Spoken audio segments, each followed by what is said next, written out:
कि कोई सच बोल रहा है या झूठ कैसे पता लगाएं। आप में से कुछ लोग ऐसे होंगे जो चाह के भी झूठ नहीं बोल पाते होंगे,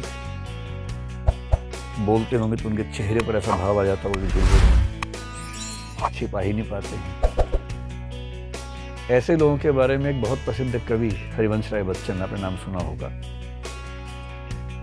अमिताभ जी के पिताजी और अभिषेक बच्चन के दादाजी। उन्होंने एक बड़ी अच्छी पंक्ति लिखी थी खुद को संबोधित करते हुए, गर छिपाना जानता तो जग मुझे साधु समझता, शत्रु मेरा बन गया है छल रहित व्यवहार मेरा। यानी मुझे छिपाना नहीं आता, अगर मुझे छिपाना आता तो लोग मुझे साधु समझते, पर मैं छिपा ही नहीं पाता हूँ, तो मेरी कमजोरियां, मेरी गलतियां सामने आ जाती हैं और लोग समझ जाते हैं कि मैं साधु नहीं हूं, मैं एक बहुत सामान्य व्यक्ति हूं। पर आप में से कुछ लोग शायद ऐसे भी हों जिनको बहुत सफाई से बात छिपाने की आदत आती हो। आपको न भी आती हो, आपके आसपास ऐसे कुछ लोग तो होंगे ही होंगे जो झूठ बोलते हैं तो बड़ी सफाई से बोलते हैं, कायदे से बोलते हैं। उनके बारे में भी एक बहुत प्रसिद्ध शायर ने एक शेर लिखा, वसीम बरेलवी, शायद नाम सुना हो आपने, बहुत प्रसिद्ध शायर हो गए। वो कह रहे हैं, वो झूठ बोल रहा था बड़े सलीके से, वो झूठ बोल रहा था बड़े सलीके से, मैं एतबार न करता तो क्या करता। ऐसे भी लोग होते हैं। अब दिक्कत यह है कि हम जिस सोशल सेटिंग में हैं, जिस समाज में हैं, जिन संबंधों में हैं, हमारे बहुत सारे फैसले इस बात पे टिके होते हैं कि हमसे जो व्यक्ति बात कर रहा है वो सच बोल रहा है कि झूठ बोल रहा है। और ऐसी कोई मशीन तो है नहीं कि हम जान लें। तो फिर लोग क्या करते हैं? बहुत छोटा बच्चा झूठ नहीं बोलता है क्योंकि उसके पास झूठ बोलने की कोई वजह नहीं है, उसे झूठ बोलने की समझ भी नहीं है। बहुत छोटा बच्चा जब झूठ बोलना सीखता भी है तो पकड़ा जाता है क्योंकि उसको झूठ बोलने की अदा नहीं आती है। सूरदास के काव्य में एक बड़ा अच्छा प्रसंग है जिसको यूं समझिए कि कृष्ण जी ने मक्खन खा लिया है, उनकी माँ को पता लगा कि मक्खन गायब हो गया है। माँ ने बच्चे से पूछा, बेटा मक्खन गायब हो गया, तुमने तो नहीं लिया? कृष्ण जी के मुंह पे मक्खन लगा हुआ है, चेहरे पे, नाक पे, सब जगह लगा हुआ है, और बड़ी मासूमियत से कह रहे हैं, नहीं मम्मी मुझे तो नहीं पता मक्खन कहाँ चला गया। अच्छा, मम्मी भी बहुत खुश हो रही है उस अदा पे, उस बचपन को देख के, कह रही है, बेटा तुमने तो नहीं लिया होगा, मैं जानती हूँ। कृष्ण ने कहा कि मम्मी मैंने तो नहीं खाया, पता नहीं किसने खा लिया। तो मम्मी कह रही है कि बेटा मैं जानती हूँ तुम तो खा ही नहीं सकते हो, तुम तो बहुत ही अच्छे बच्चे हो, चलो हम मिलकर ढूंढ दें किसने खाया, कहाँ चोरी हो गया। तो दोनों ढूंढ रहे हैं। अब बच्चा नहीं समझ पा रहा है कि बच्चे की चोरी पकड़ी जा चुकी है क्योंकि बच्चों को झूठ बोलना नहीं आता है। सीखते हैं समय के साथ साथ, हम सब ने सीखा है, आपने भी सीख लिया होगा, लेकिन बहुत छोटे बच्चों को नहीं आता है। बोलते हैं क्योंकि बच्चों के पास अपने डिफेंस का एक ही मैकेनिज्म है, झूठ बोलना। जब उनको लगता है कि फंस जाएंगे, जब उनको लगता है कि पिटाई हो जाएगी, तो झूठ बोलना एक डिफेंस मैकेनिज्म है। वो झूठ बोलते हैं, पकड़े जाते हैं, फिर पिटते हैं, फिर दो पिटाइयाँ होती हैं, एक तो गलत काम, एक झूठ बोलने की भी होती है अलग से। धीरे धीरे बच्चे अभ्यस्त हो जाते हैं कि झूठ ऐसे बोलना है कि पकड़ा ना जाए। और फिर वो जब थोड़े मैच्योर होते हैं, किशोरावस्था में आते हैं, वहां तक आ जाते, झूठ ठीक से बोलने लगते हैं। किशोरावस्था में उनकी उम्र में ऐसी चीजें होती हैं, फिजिकल चेंजेस होते हैं, उनका पर्सपेक्टिव चेंज होने लगता है। पेरेंट्स उनको दोस्त कम दुश्मन ज़्यादा नजर आने लगते हैं, झूठ बोलने की वजहें बढ़ जाती हैं। अपना गैंग होता है, उस गैंग में सारी बातें होती हैं, कितना बताएं।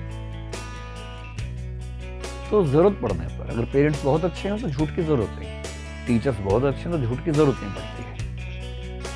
पर अगर टीचर्स और पेरेंट्स उतने समझदार न हो तो बच्चों के पास एक ही रास्ता बचता है कि झूठ बोल के अपने आप को बचाएं, अपने रास्ते निकालें। अब पेरेंट्स बड़े खुंदक में रहते हैं, वो जानना चाह रहे हैं कहाँ गया था, किससे बात कर रहा था। बच्चा नहीं बताएगा। पेरेंट्स उसका फ़ोन चेक करेंगे तो बच्चे नाम ही कुछ और सेव कर रखा है। चेक कर लीजिए, कितना भी चेक कर लीजिए। बात हो रही थी भारती से, नाम लिखा भारत, अब कितना आप कर लीजिए, कितना चेक कर लीजिए। ऑफिस लिखा हुआ है, ऑफिस बॉस, आप कितना चेक करेंगे? बच्चों के पास उपाय है इस चीज का। तो दुनिया के हर समाज में पेरेंट्स के सामने, टीचर्स के सामने, राज्य के सामने चुनौती ये रही है कि सच कैसे जाने। तो इसके उपाय कई तरह के, कुछ इमोशनल उपाय हैं, जैसे पेरेंट्स करते हैं, दोस्त करते हैं, मेरी कसम, एक तो ये उपाय है। जब आपको शक हो किसी पे कि झूठ बोल रहा है, क्या बोलेंगे? मेरी कसम खा, मुझे छू के बोल, मर जाऊंगा मैं झूठ बोला तो जो इमोशनली कच्चे लोग हैं वो घबरा जाते हैं, नहीं मैं ऐसे नहीं मर रहा, सीख होगा, अच्छा सॉरी मैंने झूठ बोला। पर ये भी 2-4 बार चलता है, उसके बाद वो व्यक्ति मजबूत हो जाता है, उसको पता है मरता मरता कोई है नहीं बिना बात के, मरता हर बार मैं ही हूँ।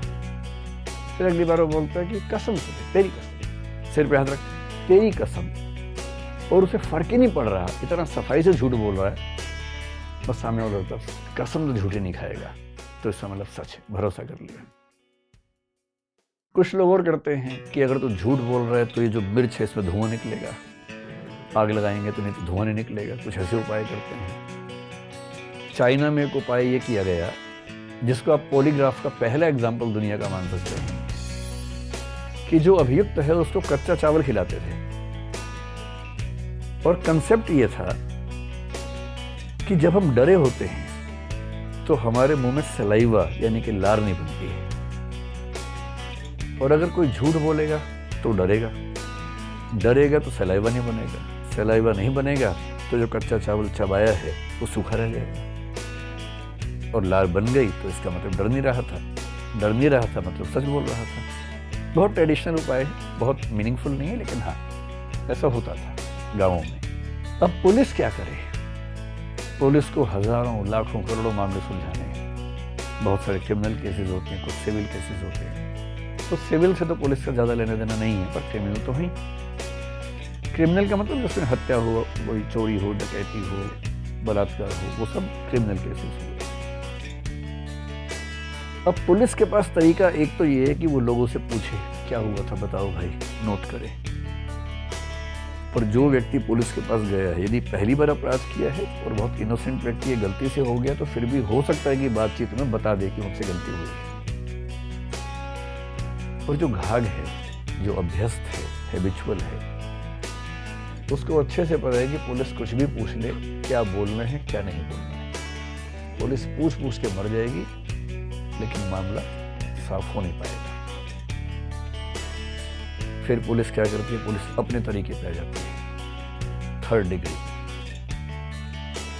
यदि अच्छा रुको, चलो जरा साइड में चलो, फिर उसको मार मार के या बिना मारे उतना दबाव बना के। फिल्मों में आपने देखा होगा, एक पुलिस ऑफिसर इन्वेस्टिगेशन कर रहा है, पड़ोस के कमरे से आवाजें आ रही हैं, वो कुछ नहीं करता। जब गया इन्वेस्टिगेशन पे तो अपने एक जूनियर को बोल के गया कि पड़ोस के कमरे से आवाजें आनी चाहिए बहुत तेज थे, और बीच में आके ऐसे बोल देना जब मैं बात कर रहा हूँ। अब ऑफिसर बात कर रहा है कि भाई बता दे, कितना परेशान करेगा, बता दे। इतने में एक पुलिस वाला आता है कि सर वो साथ वाले की मौत हो गई। ये कहता है कैसे मरा? सर वो सवाल पूछ रहे, जवाब नहीं दे रहा था, जब मार दिया उसको, मर गया। फिर ये कह रहा है कोई बात नहीं, लाश दफना दो, किसी को बताना मत।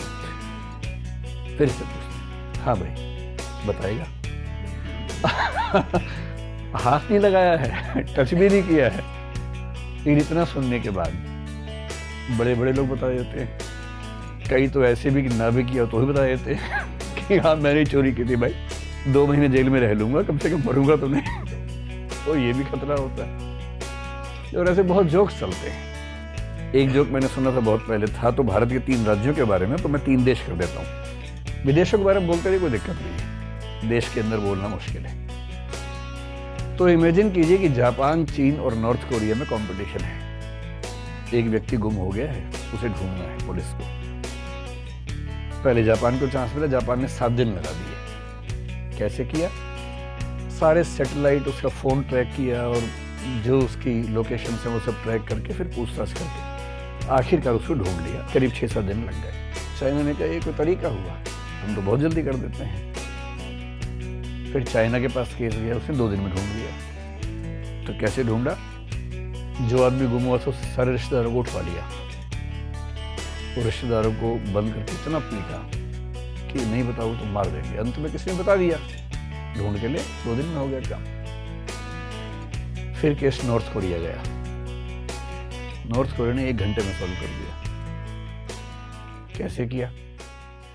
तो जो आदमी गुम हुआ था उसका नाम ली था मान लीजिए, तो ली गुम हुआ, कंप्लेंट हुई कि ली गुम हो गया है, ली की फोटो देखी,